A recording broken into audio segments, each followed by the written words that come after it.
কাজের চাপ কমাতে প্রশান্তির জন্য দৌড় এই প্রতিপাদ্যে আয়োজিত হলো সিআরইউ ফান রান 2025। বসুন্ধরা রানার্সদের সহযোগিতায় রাজধানীতে আয়োজিত হলো এই দৌড় প্রতিযোগিতা। এতে অংশ নেন শতাধিক দৌড়প্রেমী। অনুকূল আবহাওয়ায় এই আয়োজনে খুশি অংশগ্রহণকারীরা।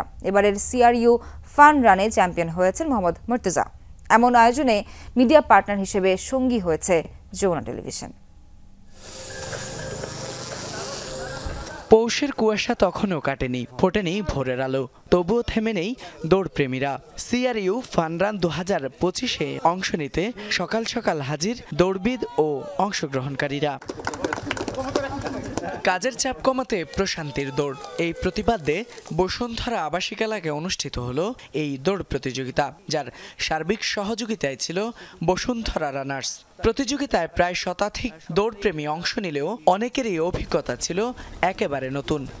গুড অ্যারেঞ্জমেন্ট, ওয়েদার ভালো, রান করে খুবই কমফোর্ট ফিল করছে। এই অভিজ্ঞতাটা অন্যরকম ছিল। আমি ফার্স্ট টাইম যে ম্যারাথনে এরকম অংশ নিয়েছি এবং চ্যাম্পিয়ন হয়েছি।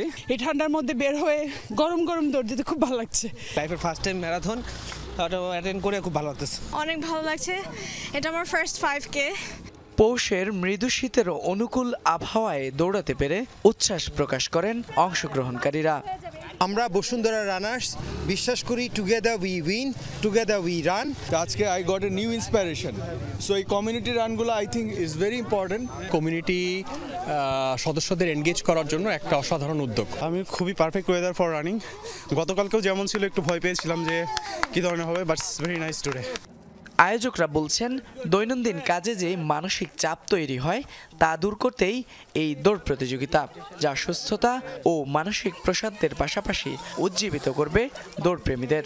আমি ইভেন্টের মাধ্যমে এটাকে প্রচার করতেছি। আমার অফিসে যে কলিগরা আছে ওরা যদি এই ইভেন্টের মাধ্যমে একটু যদি ইন্সপায়ার হয় নিজের প্রতি যত্ন নেওয়ার জন্য, নিজের লাইফস্টাইলকে অ্যাডজাস্ট করার জন্য, চেঞ্জ করার জন্য, এটাই হচ্ছে আমার উদ্দেশ্য। এবারের সিআরইউ ফান রানে চ্যাম্পিয়ন হয়েছেন মোহাম্মদ মুর্তজা, তানজিম আহমেদ হয়েছেন ফার্স্ট রানার আপ এবং মোহাম্মদ আশিকুজ্জামান জিতেছেন সেকেন্ড রানার আপের পুরস্কার। পরে রাজধানীর একটি রেস্টুরেন্টে অনুষ্ঠিত হয় পুরস্কার বিতরণী অনুষ্ঠান। সেখানে বিজয়ীদের হাতে তুলে দেওয়া হয় পুরস্কার। ফয়সাল মাহমুদ, যমুনা নিউজ, ঢাকা।